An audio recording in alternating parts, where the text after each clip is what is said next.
नमस्कार दोस्तों। कैसे हैं आप सभी लोग। मैं डॉक्टर पवन आप सभी का इस वीडियो में स्वागत करता हूं। मैं आपके लिए डेंटल और ओरल हेल्थ के लिए जागरूकता भरी वीडियोस बनाता रहता हूं। आज इस वीडियो में हम बात करना चाहेंगे कि जिस दांत में कीड़ा लग जाता है उसका एक ट्रीटमेंट आप लोगों बहुत लोगों ने सुना हुआ है कि आरसीटी, रूट कैनाल ट्रीटमेंट। क्या होता है रूट कैनाल ट्रीटमेंट? जैसे कि इस फोटो में आप देख पा रहे हैं, ये आपका एक दांत है। इसमें आपको ऊपर ब्लैक पार्ट देख पा रहे होंगे। इस ब्लैक पार्ट में जो होता है इसको ही आप हिंदी में सब लोग कीड़ा लगना कहते हैं या कैविटीज़ कहते हैं। तो दोस्तों, जैसे कैविटी अगर बहुत पुरानी, बहुत समय से मुंह के अंदर रहती है, तो कैविटीज़ जो दांत के अंदर नर्व्स होती हैं, पल्प उसको कहा जाता है, उसमें जब कैविटी पहुंच जाती है तो वहाँ पे इन्फेक्शन कर दिया जाती है। जैसे आप देख रहे हैं, ये कैविटी पल्प तक पहुंच गई है और नीचे जाके इसने एक गोला सा, जो आप नीचे जड़ के नीचे देख रहे हैं, ये पस बन रहा है। तो इसकी वजह से दांत में दर्द, मवाद बनना, ये सब दिक्कतें चालू हो जाती हैं। तो दोस्तों चलिए समझते हैं कि इसमें करते क्या हैं हम लोग। सबसे पहले इसमें रूट कैनाल में इसका मेन मोटिव क्या है कि जो भी अंदर इन्फेक्शन है उसको निकालना है और दांत की अच्छे से सफाई करनी है, फिर उसको फिल कर देना है। इसमें इसको एक इंजेक्शन देते हैं जिससे वहाँ का एरिया पूरा सुन्न हो जाता है। उसके बाद ये जितना ब्लैक पार्ट आप देख रहे हैं, इसकी सफाई की जाती है और फिर फाइल्स होती हैं। एक समझ लीजिए निडल जैसा इंस्ट्रूमेंट होता है जिसे अंदर की नर्व, जो एक इन्फेक्टेड नर्व है और नीचे जो पस बना हुआ है, उसकी सफाई करी जाती है।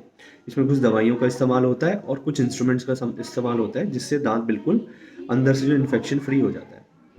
फिर इसके बाद अगर हम सिंगल सिटिंग कर रहे हैं तो उसी दिन उसको कर दिया जाता है। डिपेंड करता है कि कितना इन्फेक्शन है। लेकिन अगर मल्टीपल सिटिंग्स कर रहे हैं तो उसमें क्लीन करके टेम्पररी फिलिंग और कुछ अंदर मेडिकामेंट डाल के जिससे जो इन्फेक्शन है वो ख़त्म हो जाए। और फिर उसमें अंदर ये जो आप पिंक कलर की चीज़ देख रहे हैं, ये इसको आप आर्टिफिशियल, कुछ लोग आर्टिफिशियल नस कहते हैं, इसमें इसको गट्टा पर्चा सीलेंट कहा जाता है और सीलेंट से इसको बंद कर दिया जाता है और ऊपर से परमानेंट फिलिंग कर दी जाती है जिससे कोई भी इन्फेक्शन नीचे जड़ तक ना जाए और दांत फिर से ख़राब ना हो।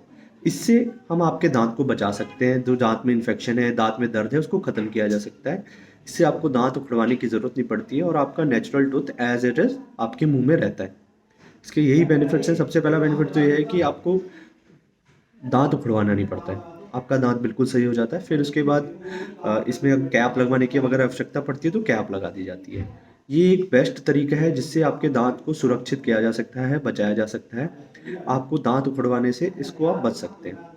इससे घबराने की कोई ज़रूरत नहीं है। ये कोई खतरनाक प्रोसीजर नहीं है। इससे बहुत लोग डरते हैं कि रूट कैनाल में नस काटेंगे या कुछ इस तरीके से इसको प्रचारित किया गया कि नस काटी जा रही है। नस को आप इतना ज़्यादा उसमें मत लीजिए कि आपके दिमाग का या इसमें कुछ ऐसा रोल है। ये दांत के अंदर नर्व्स होती हैं, वेसल्स होती हैं जो दांत को सप्लाई करते हैं बस, और उसका कुछ काम नहीं है। खाली वो दांत को सप्लाई करती है, उसको ही हम क्लीन करके साफ करके हटा देते हैं। तो इसको आपको समझने की ज़रूरत है। जब भी कोई डेंटिस्ट या डॉक्टर आपको रूट कैनाल सजेस्ट करता है तो आपको रूट कैनाल ज़रूर करानी चाहिए। और जितनी जल्दी आप अपने टूथ को बचा पाएंगे, अगर आप पहले ही डेंटिस्ट के पास जाते हैं तो उसको फिलिंग्स के ज़रिए बचाया जा सकता है। अगर थोड़ा टाइम और गुजर जाता है तो रूट कैनाल, और लास्ट ऑप्शन ही हमेशा हम एक्सट्रैक्शन को बोलते हैं, क्योंकि नेचुरल टीथ से अच्छा कुछ नहीं होता है। वही बेस्ट है। आर्टिफिशियल जितना मर्जी आप अच्छा लगवा लीजिए, best is the natural tooth. तो आपको ये ध्यान रखना है। आप किसी भी अपनी दंत और मुख के रोगों के लिए मुझसे संपर्क कर सकते हैं।